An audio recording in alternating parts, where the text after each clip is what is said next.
For taking care of, are we on? Okay.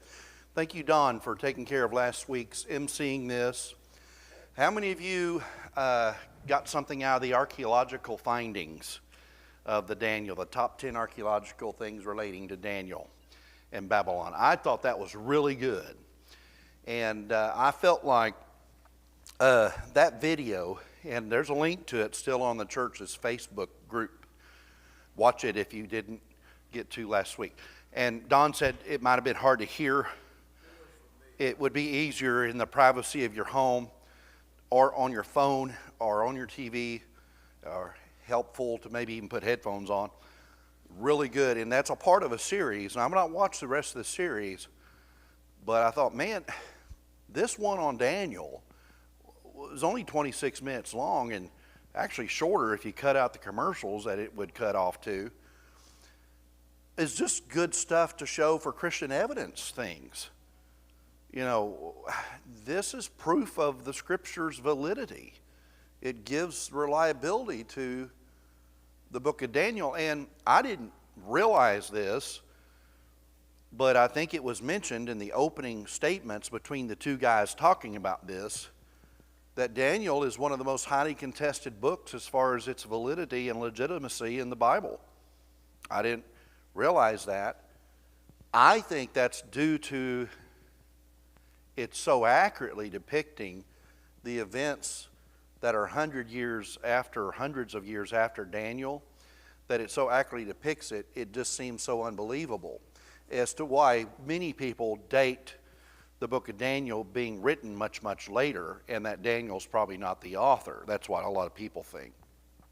I happen to believe Daniel's the author. Yes.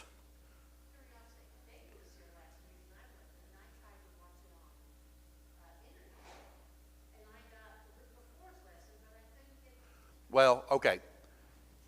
We don't have the rights to stream it. So what he did, what we instructed him to do, was to just stream. For those getting online, you just got a rerun of the week previous. But if you go to the Facebook group page, I posted the link as well as gave the explanation. Because we're not allowed, we might could have flown under the radar, but I'm not really allowed to take content from the internet and then stream it. Does that make sense? We have the licensing to do that with songs and hymns. And we, if you remember during COVID when we would stream, sometimes we would show a music video. And sometimes all it is like ocean waves moving in the background to an a cappella song. That's a service that we do subscribe to and gives us the royalty access to do that, but we can't just do it off of any content. That's the reason why. But it is there. You just have to not go where the stream happened, but go to where I posted a little video of myself explaining that day what was going to happen that night, and the link is in that, so you can watch it that way. But yeah, thank y'all for indulging me on being able to be at the Weatherford Church for Lindy's senior night, and that was really good. I got to see a lot of friends there at Weatherford Church. But anyway, let's go to Daniel chapter 7. Daniel chapter 7 starts the portion of Daniel that is apocalyptic. Apocalypse is a Greek word. It is most of the time defined wrong. Apocalypse in today's language, and when I say wrong, here's what I mean by that. Apocalypse as the word kind of evolved from its original intended usage to refer to end of the world. And Hollywood picked up on that, and some movie categories, or there's a movie genre of movies that are called post-apocalyptic, meaning like after the nukes came or the virus that the monkey spread, or where you get the Walking Dead and the zombie movies. Those are now referred to as post-apocalyptic. But it's taken the word apocalypse, or how many of you saw the movie Apocalypse Now. And I think, was it Vietnam based? It is a Vietnam based movie. And of course about the, that conflict in Vietnam. But from there on, it just carried its own meaning. There's a lot of that's happened with words that probably is not fair. I don't know who comes up with words and who owns copyright on words, but it's kind of like the word gay. It had a meaning that now you wouldn't even use that word today, meaning what it would originally mean, because it has the other connotation to it, and now means that more than it did originally. Does that make sense what I'm saying? So what does apocalypse mean? It means uncovering or revealing. Hey, in the Greek, Revelation, the title is Apocalypse. We interpret it to mean revelation. It's a revealing, or it's a manifestation, to make something manifest, to uncover, okay? So in our introduction, that's why I have that in our introduction, because we're entering this portion of Daniel that is apocalyptic in nature, apocalyptic literature or apocalyptic language. That's also in Zechariah, in Ezekiel, and it's also in Revelation. No one of these books that I just mentioned are totally apocalyptic as far as 100% of the language in it is all coded that you have to uncover. But portions of it are. And here we have like the second back half of Daniel is, parts of Zechariah, parts of Ezekiel, most of Revelation, okay, is apocalyptic. Something else about apocalyptic literature, it has a place, it has a purpose. It's not just, hey, let's put some contest out there, and if you can decode that, you win a Red Ryder Daisy BB gun, like, in the Christmas Story or whatever.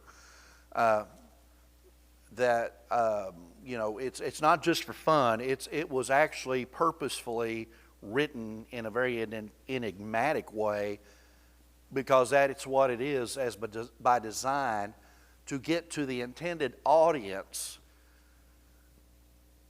and to kind of fly under the radar, if you will, by an outside audience that would possibly confiscate, intercept it, and therefore, if they don't have the key to uncode it, it would just seem maybe to be gibberish, nominal propaganda, nothing hurtful.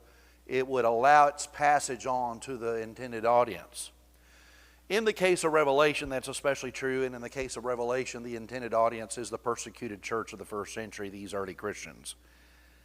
Romans are the oppressors in that case, and so during a time of oppression, which the church is born out of, which is very cool to think about, because apocalyptic literature always appears during times of oppression. Daniel, Ezekiel, Zechariah, all is about the exile, oppression. It may be Babylonians, it may be Medes and Persians, but it's literature being used because there's an oppressor present. And this was not intended for Babylonians. So what I have here is this third to the last bullet of the introduction is apocalyptic language is enigmatic by design. Symbols, imagery, events of the book intended to be understood by the recipients who have the proper key to unlock the codes, not by those who confiscate the book. Example, Babylonians. The Jewish exiles are the primary target of this book, not us. Daniel was not written to us. Now, let me back up and say its inclusion in the canon of Scripture is for us to learn. I love Romans 15, verse 4. Whatever was written before time was written for our learning, that we, through patience, and something else, might have hope, however that goes. I'm kind of messed that quote up, sorry. But Romans 15:4 validates why we have the books of the Bible like we do. Revelation, not written to us. It's not. Who's it written to? It is written to Christians, but not us. is written to specifically 7 churches who were experiencing Roman oppression and persecution. And when we say oppression, that probably isn't even a strong enough word. People were dying for things they believed in, okay? And being accused, falsely accused, by the way, of things that, some of which were very ridiculous. Cannibalism. These are the group of people always talking about eating the flesh of Jesus and drinking his blood. Cannibalism was a charge that you could be brought into trial for and charged and die for. Okay? Obviously, blasphemy is the charge they put on Jesus. So during times of oppression, we are not the target audience of Revelation. We're not the target audience of Daniel. We're not the target audience of Zechariah or Ezekiel. The Jews were. Revelation, the Christians were. And they all have similarities. In all these apocalyptic examples I've given you, you will find imagery that sounds like imagery that's found in one of the previous ones. And you'll see that from what we're going to read tonight. Now, that's my introduction to this part of Daniel. Any questions? I want to go ahead and cut to the chase about interpretation. Because how many interpretations are there to the book of Revelation? Well, how many fingers do you have? There's more than those. Okay, I'll just say it that way. There's more than those. Even in the church, there's some very radically different interpretations of the book of Revelation within the Lord's church. I'm not dogmatic to think that, okay, we need to divide over which one interprets which way. But I will tell you this, my interpretation is the correct one. If you want to fellowship with me, that's fine. But you're the heretic, not me. Right? That's the way it always goes. Part of, and I just want to say this about Revelation because you don't hardly ever study, you don't really do a proper study of Revelation if you've not done the prerequisite Daniel. As a matter of fact, Stafford North required it as a prerequisite at Oklahoma Christian. Daniel comes first, then you go to Revelation. But your interpretation that you kind of reside with probably rests at least one factor of how you're going to interpret it is on when you think Revelation was written. For example, if you think Revelation was written around or before 70 A.D., then the fall of Jerusalem is the main topic. And you take a very historical view. If you believe that it's written toward the end of the first century, let's say around 95, 96 A.D., then you'll take another interpretation of Revelation, and that it's not necessarily maybe the fall of Jerusalem, but it's more generalized and more it's broader in its scope of what's being spoken of there.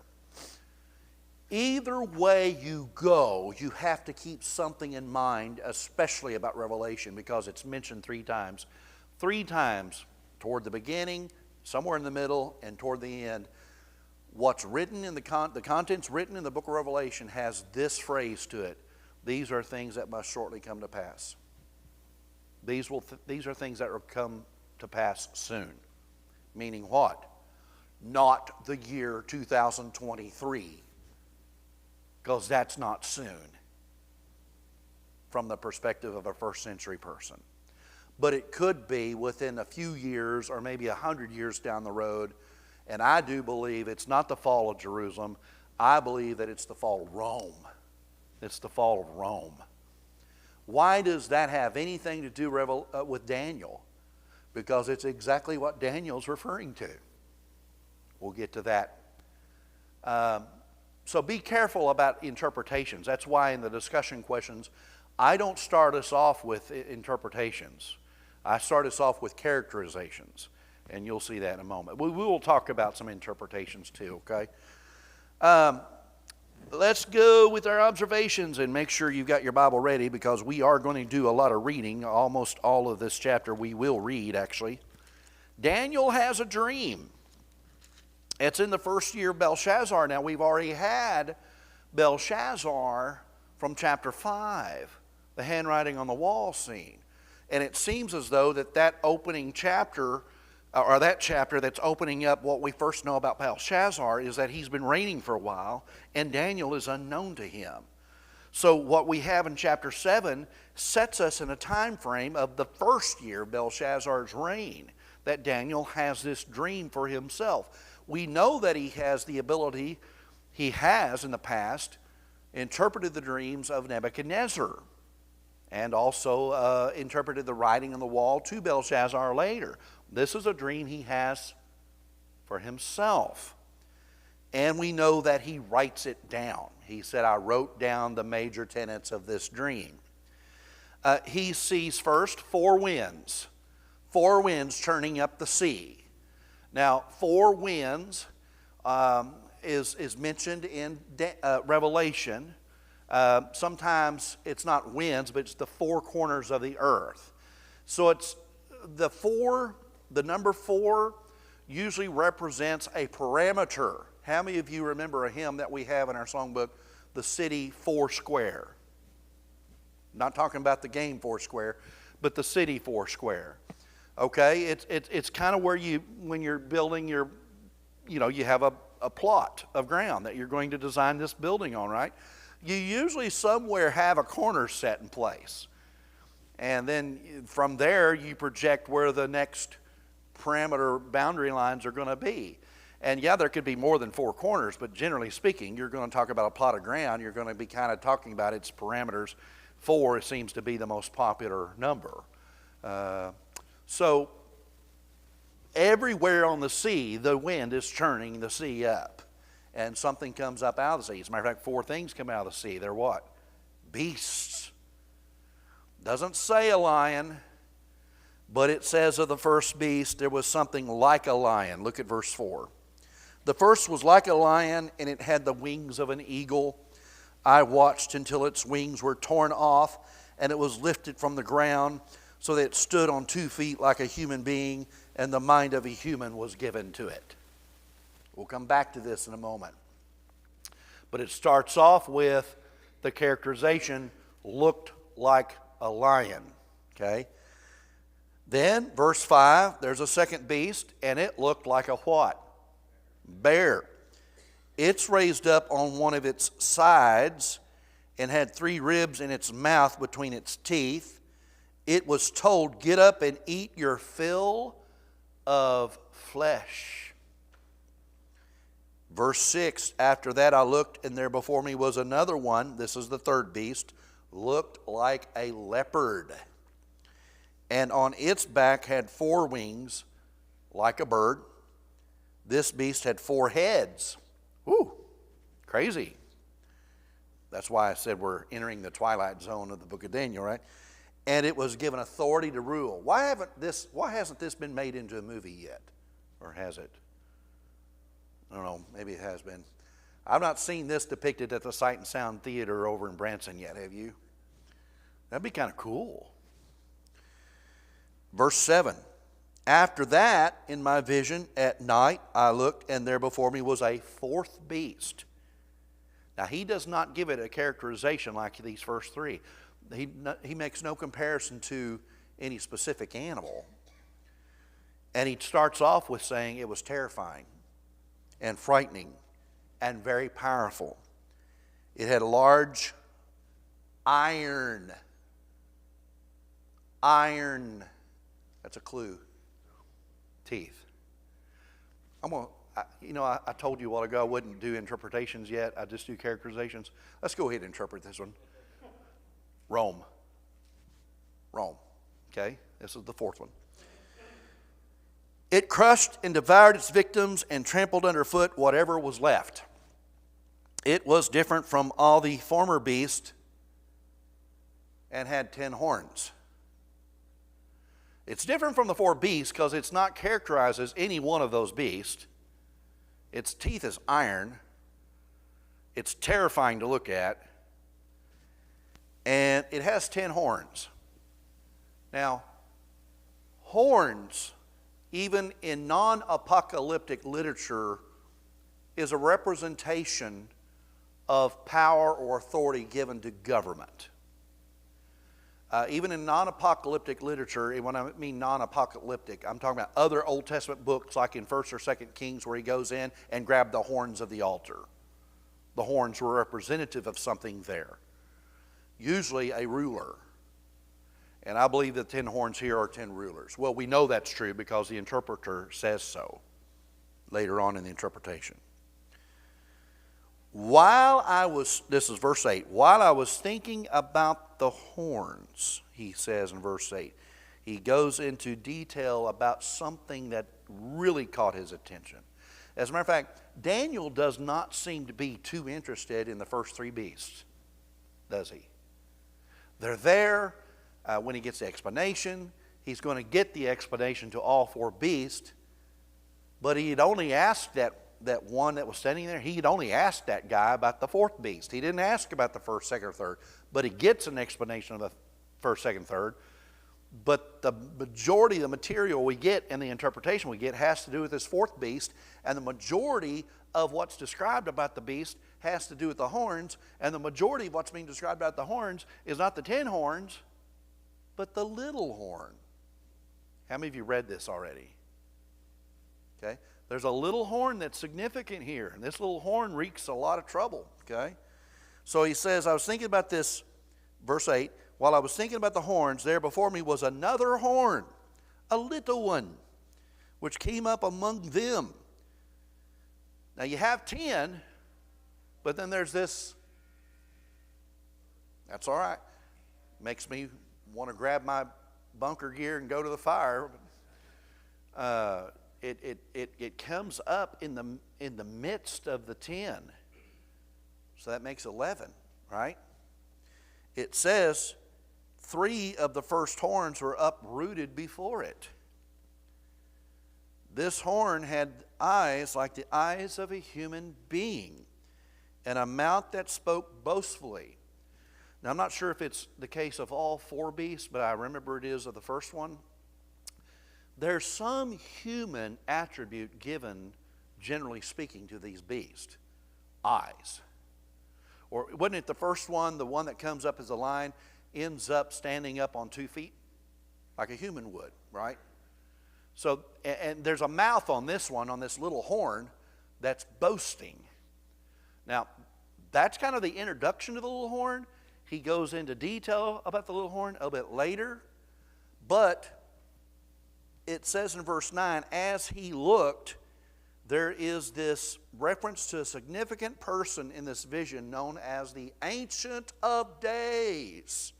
And the reason I say it that way is because capitalized, and usually the publishers of the Bible are helping us out, trying to help us out. Hey, this is deity, this is God, the Ancient of Days. There's a song in our hymn book that referenced the Ancient of Days. I think there's a song that's even titled Ancient of Days. And so we read verse 9, as I looked, throne, and do you see how this looks like a song, or it's put into poetic format? Thrones were set in place, and the Ancient of Days took his seat. His clothing was white as snow. The hair of his head was white like wool. Let me just stop and ask you, if you were to be asked right here and now, who do you think this interpretation of this is? You'd probably get it right. This is God.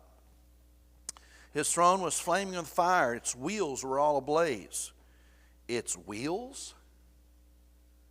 Thrones had wheels. I thought, my office chair has wheels, but did you know back then they had wheels too on the thrones? Okay, this connects us to something that Ezekiel saw, the wheel in the middle of a wheel. And it basically meant it had wheels so it could move front, backwards, sideways, this way, that way, just like my office chair would. Okay? It has mobility. God is everywhere. Okay? Verse 10, a river of fire was flowing, coming out from before him. Thousands upon thousands attended him. 10,000 times 10,000 stood before him. Let me just, by curiosity's sake, ask you, what do you think the thousands and 10,000s might refer to?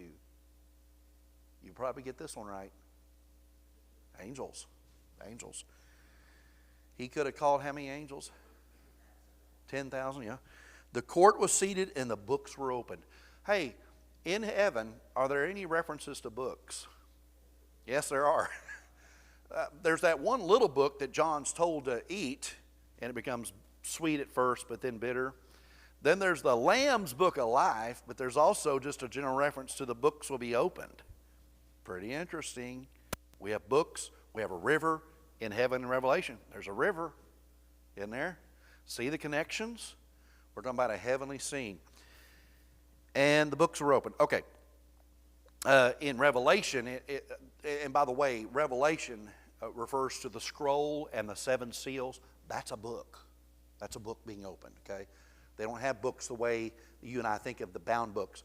References to books were scrolls in Scripture. Then, is this getting interesting to anybody? Would you want to see this movie if it ever came out? I'm not sure. Then he wants to ask an unnamed person. He says, what does he say? How's he say it? Oh, in verse 16, I approached one of those standing there. Now, this could have been an angel, I guess. Someone there in this vision of his, and he wants to know the meaning. And specifically, he wants to know about the fourth beast. We get more description from verses 19 through 22 about the fourth beast and specifically the little horn. So let's begin reading there, verse 19. Then I wanted to know the meaning of the fourth beast, which was different from all the others and most terrifying with its iron teeth and bronze claws. Iron teeth, bronze claws, the beast that crushed and devoured its victims and trampled underfoot whatever was left. This is the fourth beast. I also wanted to know about the 10 horns on its head and about the other horn that came up, before which 3 of them fell. So what you see here is there's a succession. He sees 10 horns. Let's just set them up here, okay? But there's one that comes up that uproots the 3 right before it. There's 3 horns up, and then he grows. It's kind of like deer. They lose their antlers and they start regrowing every year, okay? So these 3 are falling off, and there's one growing, a little one. Looked more imposing than the others. It's little compared to the others, but more imposing than the others. And it had eyes and a mouth that spoke boastfully. That's key. As I watched, this horn was waging war against the holy people and defeating them, until the Ancient of Days came and pronounced judgment in favor of the holy people of the Most High, and the time came when they possessed the kingdom. At this point, let me pause and just say, I think it's safe to say these interpretations hold true. The 4 beasts represents kingdoms of the world, and in other words, evil. And that the Ancient of Days and the mention of the court and the thousands and 10,000s that are attending, and to the one that's standing there he's inquiring of that gives him this interpretation, is forces of good. Would you agree with that? I don't know of anybody, no matter what your interpretation of the book is, that goes any different than that. It's pretty easy to see. Here's some temporary kingdoms. Here's an eternal one. Okay? A good versus evil scenario. Okay. He goes on. He gave me, this is verse 23, he gave me this interpretation. The fourth beast is a fourth kingdom. Now, he's already said back here in verse 17 that the 4 great beasts are 4 kings that will rise. But I think, generally speaking, it's more of kingdoms, not just a specific king. Okay? Because you have Nebuchadnezzar and you have Belshazzar. They're both of Babylonian nature. And then you get Darius, and then you get Cyrus. That's Medes and that's Persians. So it's not just necessarily kings, but it's like, you know, the word king kind of follows the same route as the words Herod and Caesar does. It's not a name. These are titles. Herod, Caesar, king, titles. Okay? Sometimes the word God, lower G, refers to the ruler of the land. And they were referred to as lords. Okay? So, king here, even though it looks like, okay, a specific king, really does represent kingdom. And then he goes on, and the reason I can say that is, he says here in verse 17, the four great beasts are four kings. But then when you go to verse 23, the fourth beast is a fourth kingdom. Do you see that? So he does mean not just a specific person. But in the fourth kingdom, I got to turn my page here, it appears that will appear on earth. It's not yet arrived, but it will appear on earth. It will be different from all the other kingdoms and will devour the whole earth, trampling it down and crushing it. Now, pay attention to verse 24. The 10 horns are 10 kings in this kingdom. Now we get to specific people. Okay? Specific people. Didn't plan on doing this, but I think I want to go ahead and at least mention it, because when I said a moment ago, there's various views within the Lord's church. There is another view I haven't brought up yet. One view that I gave was that primarily it's talking about the fall or destruction of Jerusalem. Another view I gave was primarily focused on the fall. I'm talking about Revelation. Talking about the fall of Rome. There's another popular view that was about the fall of the Roman Catholic Church. If you take that view, then the people that hold to that view believe that the 10 horns could represent key people within a papacy, popes. Okay? If you were to take the Roman view, who might the 10 horns or 10 kings be? The Caesars or emperors. Okay? And in the fall of Jerusalem, I'm not sure just exactly, probably still stick to the emperors or Caesars, but the application ends out with a different conclusion. But the 10 horns, verse 24, are 10 kings. That is the interpretation of the 10 horns. They are 10 kings. There's no debating about that. Which ones? That might be debated. Who will come from this kingdom? After them, another king will rise, different from the earlier ones. He will subdue 3 kings. He will speak against the Most High and oppress his holy people and try to change the set times and the laws. The holy people will be delivered into his hands for a time, times, and half a time. A similarity exists here with Revelation apocalyptic language. A time is a full revolution of all 4 seasons.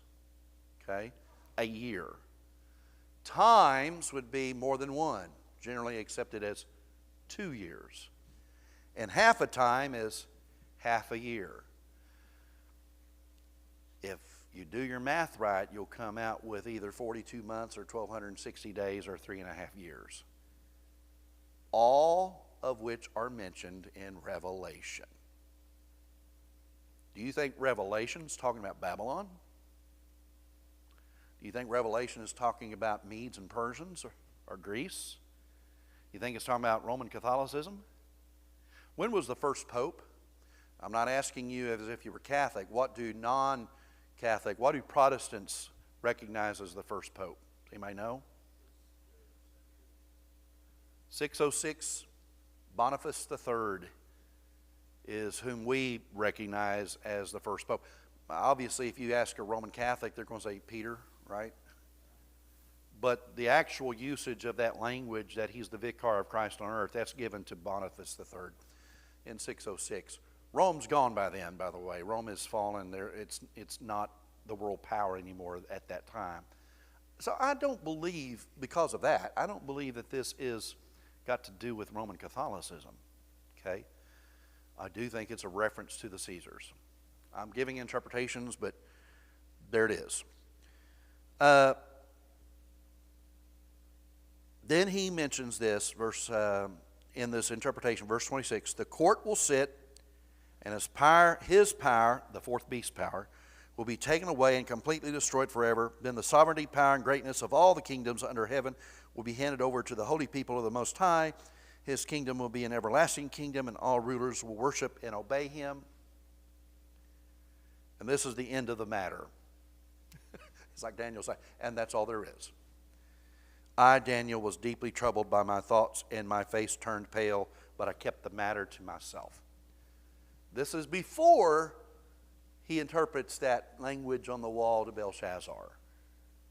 But that happens to deal with the vision he sees here. All right, that's kind of the overview. We got about 20 minutes left. How are we going to do this? In 20 minutes or less. Let me just see if you have questions. Ruth's been giving me faces all night. I'm wondering, well, she always gives faces. But what do you think about this story? Interesting, isn't it? This is more interesting than so-and-so begat, so-and-so begat, so-and-so begat, right? This is something, why didn't I grow up reading this stuff? This could have been a comic book. I mean, this could have been illustrated, right? I would have loved to see the beast that had 10 heads or 4 heads. I would have loved to see the beast that had the 10 horns, right? What resonates with y'all on this passage? David, you're sure quiet over here.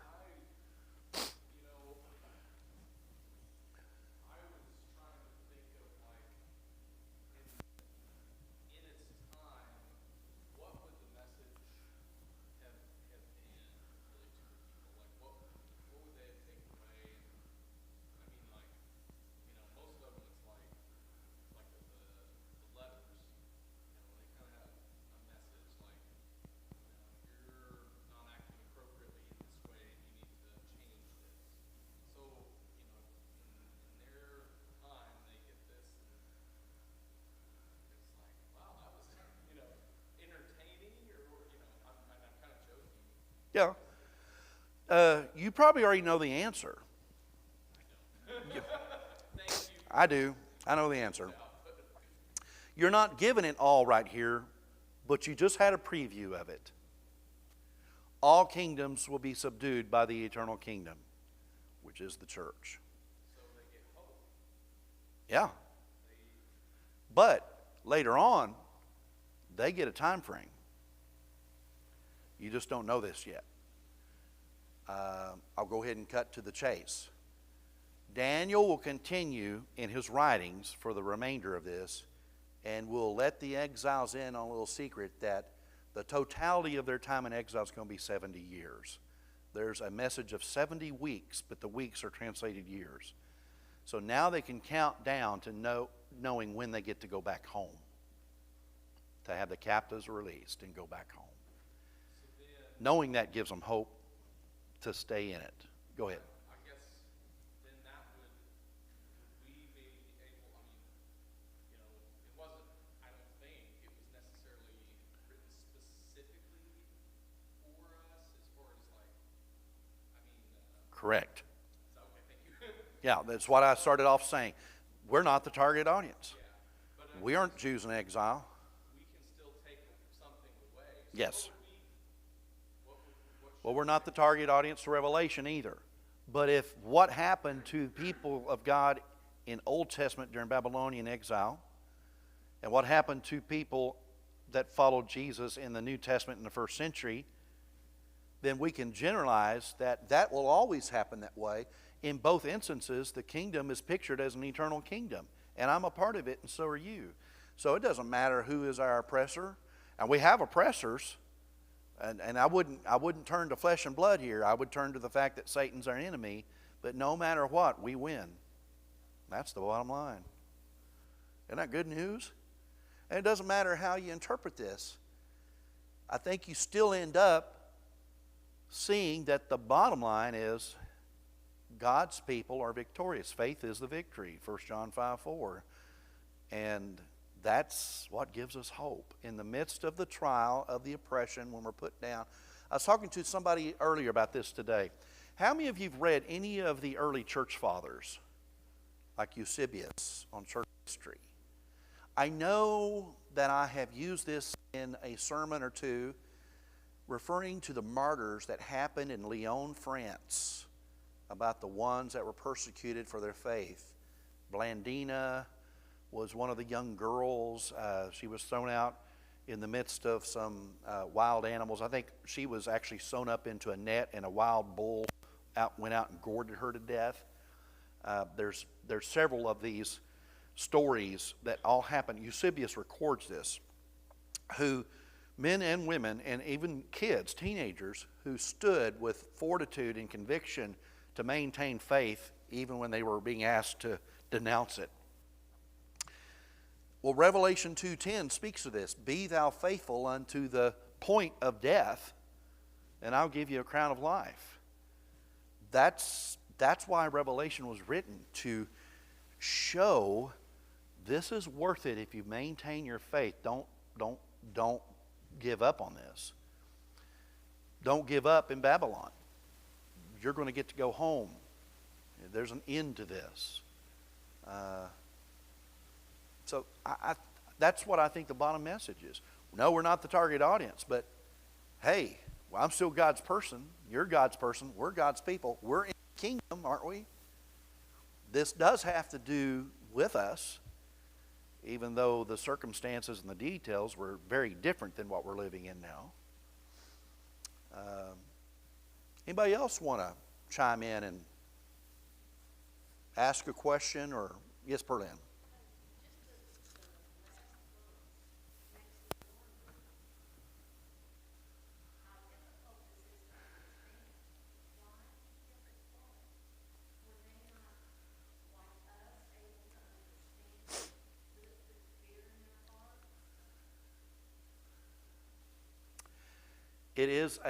That's a good question. I have a theory. It's nothing more than a theory.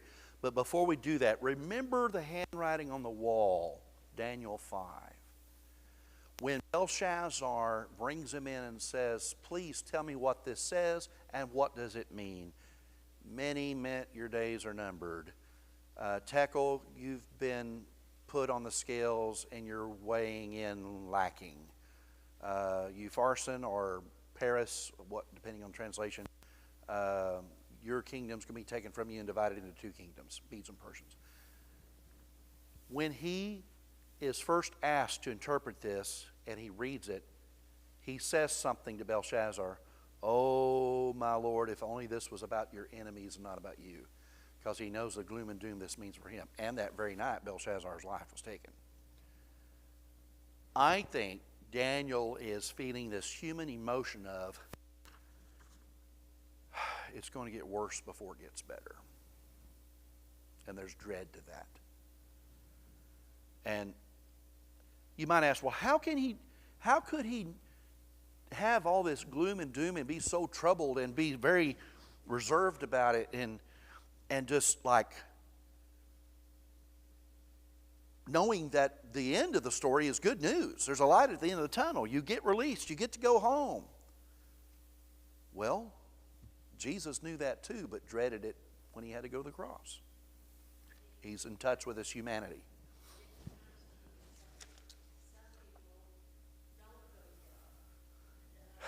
Yeah.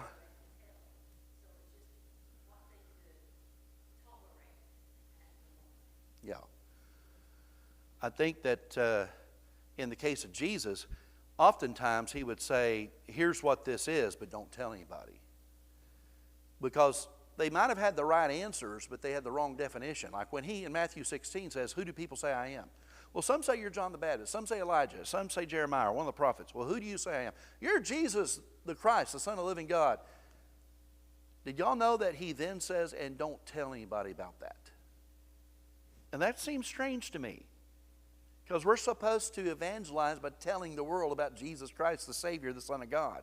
But at that moment in time, they didn't know what that meant or looked like. They are thinking of a battle with Rome to liberate themselves from Roman oppression, and that's not what Jesus was talking about. He would often say, my time has not yet come. It's not time yet to be glorified, or something like that. Any other thoughts? Which is your favorite beast? Who's ringing the bell? That's 10 minutes early. Anyway, by the way, for us, because we know what we've already... Go get Lee. Tie him up in a corner. What are you ringing the bell for? We got 10 whole minutes there. We heard it twice. Oh.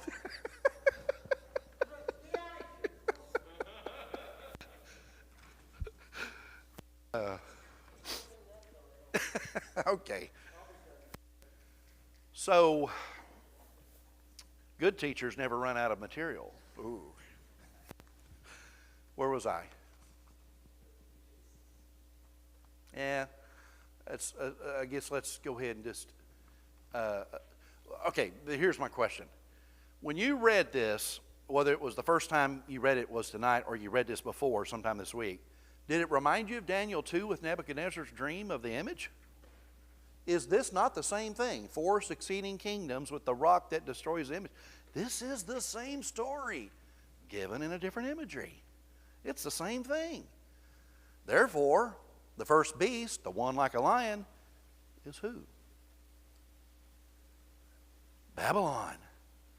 Do you know the importance of lions to Babylon? Have you ever seen the Ishtar Gate? Remember last week in the archaeological findings, lions were symbols of great supreme authority. They had lions that they threw Daniel in the den of. Lions were key to the imagery of Babylon. Who's the second beast? It's the Medo-Persian kingdoms, isn't it? It's not as impressive as the first one because of Nebuchadnezzar's dream.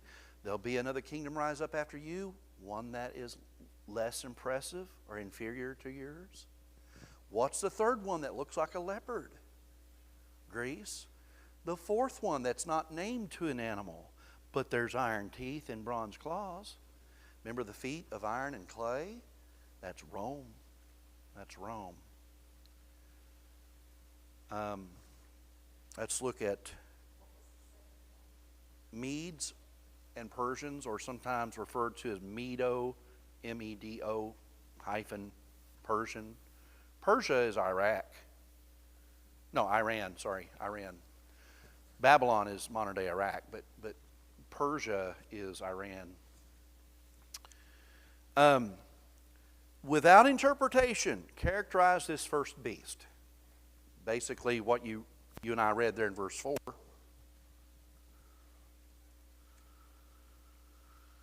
Well,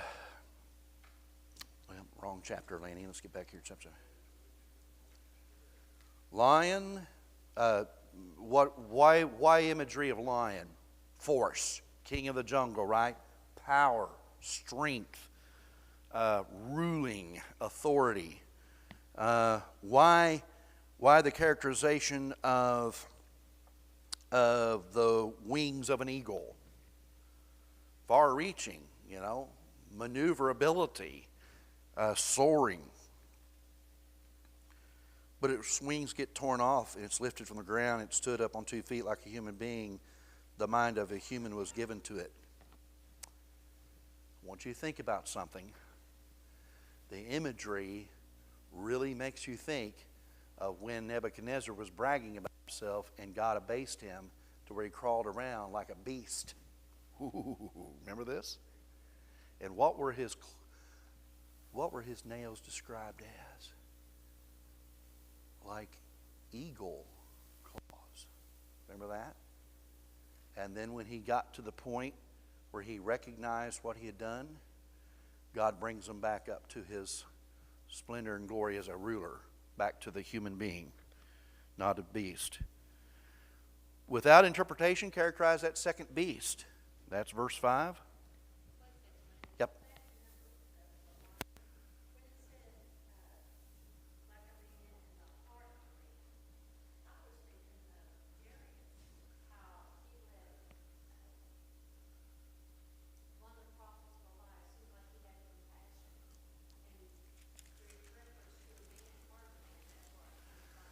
Yeah, but it can't be him. He's got to be Darius has to be in that second beast. If you go back to the story of Daniel, is it chapter 3? No, it's chapter 2. Is that right? Let me see where it is here. Daniel 4, maybe. Number 4. 7 times the Passover.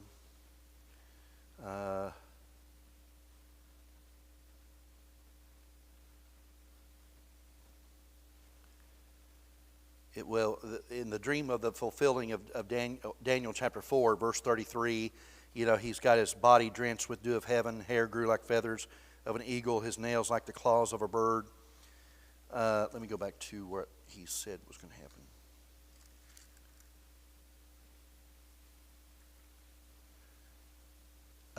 Daniel says above that in verse 26 and 27, that stump will remain when the trees cut down, the stump will remain, but your kingdom will be restored back to you when you acknowledge that heaven rules. Therefore, your majesty, be pleased to accept my advice, renounce your sins. He says maybe you can, thwart this.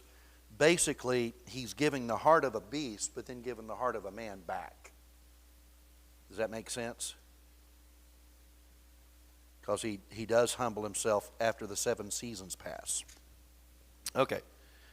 Characterize that third beast. That's verse 6, I think. Leopard, 4 wings like that of a bird.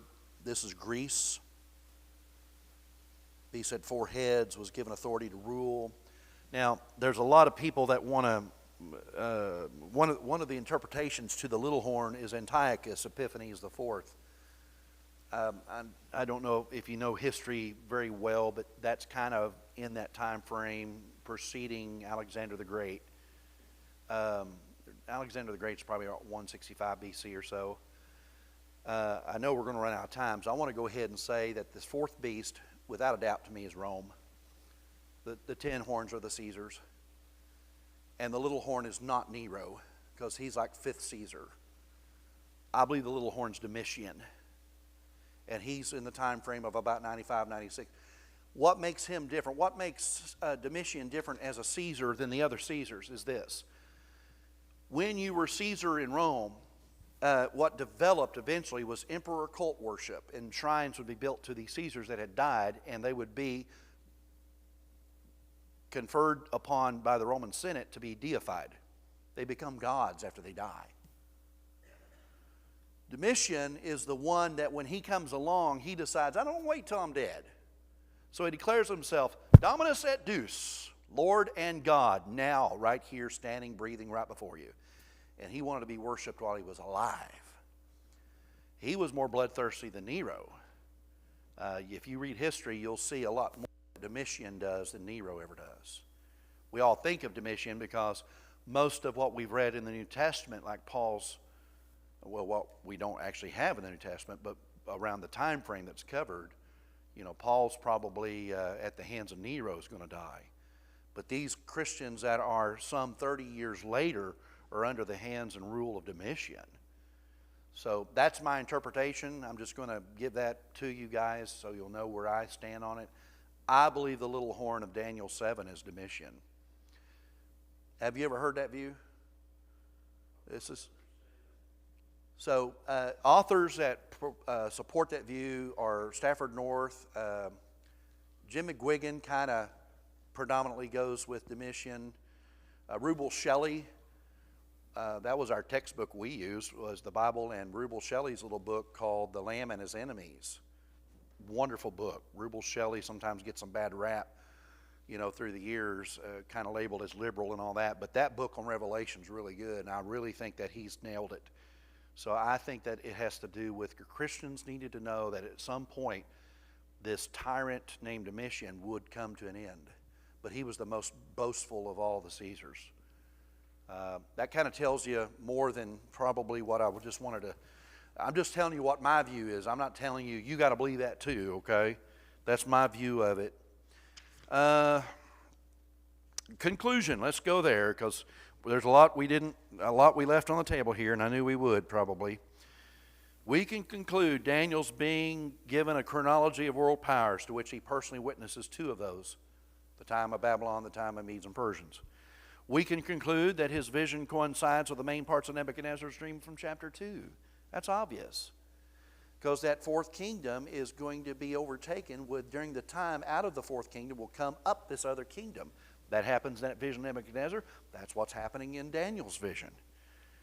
We can see ultimately of all world powers that exist on earth, the church, God's kingdom, has the eternal victory on its side. Y'all agree with that, right? And we have to be careful whenever we attempt to apply modern day views to these ancient writings. Here's what every generation wants to do. Revelation has to do with this year. And there's Antichrist everywhere. But, it's always been purported as the Antichrist. There has never been and never will be one singular Antichrist. John says there's Antichrists that have come, there's some that are here now, and there's some that are still coming. And he says, 1 John 4, test the spirits, and any spirit or teaching that says Jesus is not Son of God is Antichrist.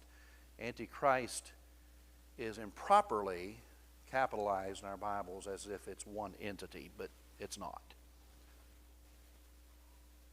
I'm done. If you got a question, it has to wait now. Now, if you got a question, write them down, because some of this dovetails together. We'll be in chapter 8 next week, though, and this gets even more strange. I hate to tell you that, but it does.